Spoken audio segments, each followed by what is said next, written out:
অসমৰ মুখ্যমন্ত্ৰীয়ে কৈ আছে যে দেৱালীত আমি ফটকা ফুটাব লাগিব, আতচবাজি কৰিব লাগিব। কিয় কৰিব? অসমৰ ৰাইজে দেৱালীত ফটকা আতচবাজি কৰিব কিয়? আপোনাৰ ঘৰত যদি এজন লোকৰ হত্যা হৈ যায় আৰু আপুনি সেই ন্যায় নাপায়, আপুনি ন্যায় নোপোৱা পৰ্যন্ত আপুনি কি দেৱালী পালিব না পূজা পালিব না কি পালিব? তো আপুনি অসমৰ ৰাইজক যে আহ্বান জনাই আছে যে ফটকা বজাব লাগে, আতচবাজি কৰিব লাগে, অসমৰ ৰাইজে কৈ আছে আমি জুবিনৰ ন্যায়িক তদন্ত নোহোৱালৈকৈ, জুবিনে উচিত ন্যায় নোপোৱালৈ আমি একো ফটকা নুফুটাওঁ, আতচবাজি নকৰাওঁ। যিটো অকল জুবিনৰ দিশতে চাবলৈ গ'লে নহয়, ফটকা নুফুটালে, আতচবাজি নকৰিলে শব্দ প্ৰদূষণো নহ'ব, বায়ু প্ৰদূষণো নহ'ব। তো আপুনি অসমৰ ৰাইজক যে লাইভ কৰি কৈ আছে আতচবাজি কৰক, নহ'লে সেই বেপাৰীবিলাক হেৰি হৈ যাব, লোকচান হৈ যাব, সেই ব্যৱসায়ীবিলাকে লোকচান হৈ যাব।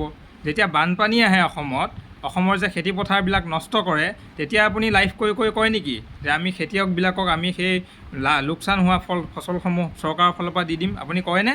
মানে কি কমিশ্যনৰ ধান্দাত গৈ আপোনালোকে সেই ফটকা বিক্ৰী কৰা ব্যৱসায়ীবিলাকক মানে ছাপৰ্ট কৰিব গৈছে আৰু অসমৰ ৰাইজক মানে আহ্বান জনাই আছে যে ফটকা ফুটাওক।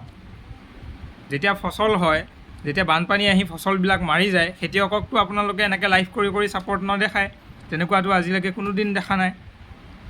তো এতিয়া জুবিনৰ মৃত্যুৰ তদন্ত কৰি, তদন্তত মানে বাধা দি, জুবিনৰ মৃত্যুৰ উচিত তদন্ত নকৰি পেলাই আপুনি অসমৰ ৰাইজক লাইভ আহি জনাই থাকে যে ফটকা নুফুটালে, আতচবাজি নকৰিলে আমাৰ ব্যৱসায়ীসকল লোকচান হ'ব।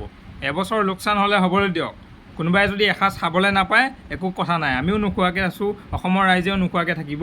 কিন্তু অসমৰ ৰাইজে এইটোৱে বিচাৰিছে যে জুবিনদাৰ বিষয়টো উচিত তদন্ত হ'ব লাগে। আজিলৈকে SIT-য়ে CID-য়ে ঘটনাস্থলে পৰিদৰ্শন কৰাগৈ নাই। হত্যাকাণ্ডৰ ঠাইখিনি ছিংগাপুৰত গৈ আজিলৈকে SIT হওক, CID হওক, অসম পুলিচ হওক, কোনেওতো সেই ছিংগাপুৰলৈ গৈ পেলাই ঘটনাস্থলখিনি পৰিদৰ্শন কৰা নাই। যদিহে প্লেচ অফ অকাৰেঞ্চলৈ আজিলৈকে যোৱা নাই, তেনেহ'লে আপোনালোকে কি তদন্ত কৰি আছে? পাকিস্তানত গৈ শত্ৰু ৰাষ্ট্ৰত গৈ কাৰোবাৰ ক'ত লিংক আছে সেইবিলাক খুচৰি ফুৰিব পাৰে, কিন্তু ছিংগাপুৰখনতো ভাৰতৰ বন্ধু ৰাষ্ট্ৰ আৰু অসমৰে এজন কি সেই পবিত্ৰ মাৰ্ঘেৰিটা নে কি, তেখেত জুবিনৰ মেনেজাৰ আছিল, তেখেত আজি তাৰিখত বৈদেশিক পৰিক্ৰমা মন্ত্ৰী। তথাপিও আপোনালোকে ছিংগাপুৰত গৈ তদন্ত কৰিব পৰা নাই। কিহৰ এইবিলাক ভেকু ভাওনা কৰি আছে? অসমৰ ৰাইজক কি বুৰ্বক পাইছে নেকি? অসমৰ ৰাইজে কি একো নাজানে নেকি? নে আপুনিয়ে সকলো জানে, আপুনিয়ে ডক্টৰেট ডিগ্ৰীধাৰী, আপুনিয়ে LLB কৰি থৈছে? যদি আপুনি ইমানেই LLB কৰিছে, যদি আপুনি ইমানেই ডক্টৰ ডিগ্ৰীধাৰী, তেতিয়াহ'লে এই আপোনাৰ সম্যক জ্ঞানখিনিও নাই যে ছিংগাপুৰলৈ গৈ ঘটনাস্থল পৰিদৰ্শন কৰিব লাগিব, সেই হিচাপত আমি তদন্ত আগবঢ়াই নিব লাগিব। অসমত এইবিলাক তদন্তৰ নামত কিহৰ ভেকু ভাওনা কৰি আছে? তদন্তৰ খাতিৰত তেওঁলোকক কি কৰিছে? একদম VIP ট্ৰিটমেণ্ট দি কোনো মিডিয়া সোমাব নিদিয়াকৈ, কোনো ৰাইজক সোমোৱাব নিদিয়াকৈ তেওঁলোকক স্পেচিয়েল চেলত ৰাখি ধুনীয়াকৈ তদন্ত কৰি আছে। চৰকাৰী খানাত বুলেট প্ৰুফ কাৰত আনি তেওঁলোকক ফেচিলিটি দি আছে। কাইলৈ কি কৰিব? কাইলৈ 14 দিন হ'ব। কাইলৈ আপোনালোকে গুৱাহাটী কেন্দ্ৰীয় কাৰাগাৰলৈ তেখেতক পঠাই দিব।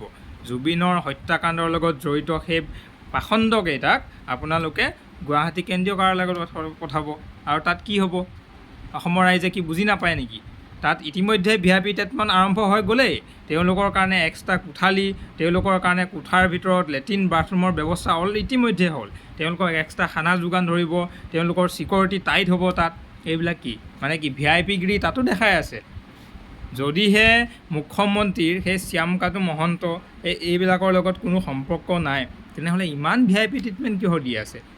আৰে ভাই, জুবিনৰ হত্যাকাণ্ডৰ লগত সেই এজন আছামী, তেওঁলোকক ইমান VIP ট্ৰিটমেণ্ট বুলেট প্ৰুফ কাৰেৰে লৈ অহা অসমলৈ, এতিয়া গুৱাহাটী কেন্দ্ৰীয় কাৰাগাৰত তেওঁলোকৰ কাৰণে আছুতীয়াকৈ কোঠাৰ ব্যৱস্থা কৰা, এইবিলাক কি? মানে কি সাধাৰণ কয়দীসকলে তাত যে লাইন পাতি খানা খাব লাগে, ইহঁতে মানে লাইন পাতি খানা খাব নালাগিব। তেওঁলোকক কোনোবা পুলিচৰ মানুহে আনি ধুনীয়াকৈ খানা বাহিৰৰ পৰা একদম VIP খানা আনি মানে তেওঁলোকক অফাৰ কৰি থাকিব, সেইটো বুজাব বিচাৰিছে, হয়নে নহয়? গুৱাহাটী জেলতো সেইবিলাক চলিয়ে থাকে। সাধাৰণ যিসকল কয়দী আছে আমাৰ, সেইবিলাকেতো লাইন পাতি একদম মানে গালি খাই তেওঁলোকে সাধাৰণ খানাখিনি, যিখিনি কোৱালিটিও ভাল নহয়, সেইখিনি খানা তেওঁলোকে খাব লাগে। আৰু আপোনালোকে ইহঁতকেইজনক, যিকেইজনে আমাৰ প্ৰাণৰ শিল্পী, আমাৰ অসমৰ প্ৰাণ জুবিনক হত্যা কৰিলে তেওঁলোকক আপোনালোকে VIP কোঠাত AC ৰুমত TV দি একদম বিন্দাছ ভাল খানা অফাৰ কৰি থাকিব। সেইকাৰণে বনাইছে সেইটো চেল, হয়নে নহয়? CCTV লগাই দিছে, কোনোবাই তেওঁলোকক অপকাৰ কৰিব নেকি। গুৱাহাটী কাৰাগাৰত বন্দী হৈ থকা কয়দীসকলকো মই অনুৰোধ জনাম যে আপোনালোকে যেনেকৈ সেই পৰিৱেশত আছে, আপোনালোকেও কিন্তু সৰু সৰু এই গানৰ টেপ লৈ আপোনালোকে তাত জুবিনৰ গানেই শুনি থাকে। যেতিয়া আপোনালোকে হাতত মোবাইল নাই, যেতিয়া একো কৰিব আপোনালোকে নোৱাৰে, এটা টেবত আপোনালোকে কি কৰে, জুবিনৰ গানেই কিন্তু শুনি থাকে। আৰু সেই জুবিনকে এই পাখণ্ডকেইটাই মাৰি থৈ আজি আপোনালোকৰ জেইলতে এক্সট্ৰাকৈ VIP ট্ৰিটমেণ্ট ল'বলৈ গৈ আছে। এইবিলাক আপোনালোকে হ'বলৈ নিদিব। আপোনালোকেও জেল কৰ্তৃপক্ষৰ বিৰুদ্ধে এইটোৱে ক'ব যে আমি যেনেকৈ জেনেৰেল ৱাৰ্ডত আমি যেনেকৈ শাস্তি ভুগি আছোঁ, আমি যেনেকৈ কয়দী হিচাপে আছোঁ, শ্যামকানু মহন্ত হওক, সিদ্ধাৰ্থ শৰ্মা হওক, এই সকলোবিলাকে জেনেৰেল ৱাৰ্ডত আমাৰ নিচিনাকৈ থাকিব লাগিব। কিহৰ এক্সট্ৰা কোঠালি, কিহৰ এক্সট্ৰা ৰুম, কিহৰ CCTV, কিহৰ VIP খানা, কিহৰ এক্সট্ৰা লেট্ৰিন বাথৰুম তেওঁলোকক দিব লাগে। যেনেকৈ বাকীসকল আছে তেনেকৈয়ে থাকিব লাগিব। অসমৰ ৰাইজকো মই অনুৰোধ জনাম যে তেওঁলোকৰ ক্ষেত্ৰত যাতে কোনো VIP ট্ৰিটমেণ্ট তাত নহয়। মানে কি, VIP কোঠা এটা দিব, তাত আপোনালোকে তেওঁলোকক TV এটা লগাই দিব, ডাঙৰ প্ৰকাণ্ড TV এটা লগাই দিব, টাইম টু টাইম খানা আহি থাকিব, VIP খানা, পুলিচে আনি খুৱাব, এইবিলাক কি চলি থাকিব। আৰু তেওঁক লগ কৰিব যাব ঘনীয়েকহঁতে, তেওঁলোকৰ ঘৰৰ মানুহে তেওঁলোকক এক্সট্ৰাকৈ ধুনীয়াকৈ লগ কৰিব দিব। বাকীসকল কয়দীক একদম জেনেৰেল ৱাৰ্ডত চিঞৰ বাখৰ কৰি লগ কৰিবলৈ দিব। আৰু এওঁলোক যিহেতু VIP, জুবিনক মাৰি গৈছে না, সেইকাৰণে তেওঁলোকক VIP হিচাপে একদম মেইন গেটত খাৰা কৰাই ধুনীয়াকৈ কথা পাতিবলৈ দিব, নহয় জানো? সেইখিনি কৰিবলৈ বিচাৰি আছে। তো অসমৰ ৰাইজ ইমান বেঙা নহয়। জেলত গ'লে কি হ'ব, কেইদিন জেলত থাকিব, এইটো আদালতৰ অধীনত তেওঁলোকে জেলত থাকিব। হয়তো এমাহো থাকিব পাৰে, 2 মাহো থাকিব পাৰে। চাব 3 নম্বৰ মাহত তেওঁলোকে জেলৰ পৰা ওলাই আহিব, বেইলত গুচি আহিব। যিহেতু ঘটনাস্থলে পৰিদৰ্শন হোৱা নাই, ছিংগাপুৰত গৈ আজিলৈকে তদন্তই নহ'ল, সেই ঘটনাটোত হত্যাকাণ্ড বুলি বা তেওঁলোকে যে আমাৰ জুবিনক হত্যা কৰিছে, কেনেকৈ আপোনালোকে সেইটো প্ৰুফ কৰিব? কোৰ্টত আমি কেনেকৈ প্ৰমাণ কৰিম? তো এইবিলাক ভেকু ভাওনা আমাক কৰি থাকিব নালাগে। আৰু যেনেকৈ আমাৰ ঘৰত যদি মানুহ এজন মৰে, তেতিয়াহ'লে আমি ন্যায় নোহোৱালৈ কেতিয়াও আমি ফটকা, আতচবাজি এইবিলাক নকৰোঁ। ঠিক তেনেকৈ জুবিন মৰিছে মানে আমাৰ ঘৰৰ সদস্য এজন মৰিছে, জুবিন মৰিছে মানে আমাৰ একদম নিকট সম্পৰ্কীয় মানুহ আমাৰ মৰাৰ দৰে লাগিছে। সেইকাৰণে আমি এই ক্ষেত্ৰত না আমাৰ পূজা হ'ব, না আমাৰ দেৱালী হ'ব। আমি দেৱালীত এইটো কৰিব পাৰোঁ যে জুবিন গাৰ্গৰ নামতেই হওক বা দেৱালীৰ কাৰণেই হওক আমি বন্তি চাকি প্ৰজ্বলন কৰিব পাৰোঁ। কিন্তু এইবাৰ আমি অসমত ফটকা হওক, আতচবাজি হওক, এইবিলাক মানে শব্দ প্ৰদূষণ, বায়ু প্ৰদূষণ আমি হ'বলৈ নিদিওঁ।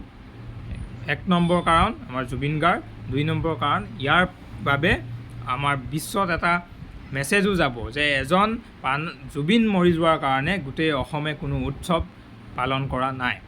আপোনাৰ দৰে গৈ, অসমৰ মাননীয় মুখ্যমন্ত্ৰীৰ দৰে গৈ পূজা মণ্ডপত গৈ আমি চেলফি তুলি থকা নাই। তেওঁতো পূৰা গৈ একদম চিকিউৰিটি লৈ চেলফি তুলি আছে। আমি কিন্তু বেলেগে সেইবিলাক কৰা দেখা নাই।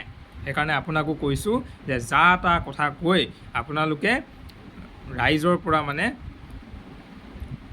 ৰাইজৰ কয় নহয়, ৰাইজে যে যাতে নেপাল সদৃশ পৰিৱেশ সৃষ্টি কৰিব নালাগে, তাৰ আপোনালোকে নিজেই সেই দিনটো মানে আহ্বান কৰি আছে যে অসমখন নেপাল হওক, অসমখন নেপাল হওক। যি আলফাই আপোনালোক সকিয়নি দি থৈ দিছে যে জুবিনৰ মৃত্যুৰ তদন্ত যদি ভালদৰে নহয়, অসম কি হ'ব, অসমত কি পৰিৱেশৰ সৃষ্টি হ'ব, সেয়া আপোনালোকে ভাবিব হয়তো নোৱাৰিব।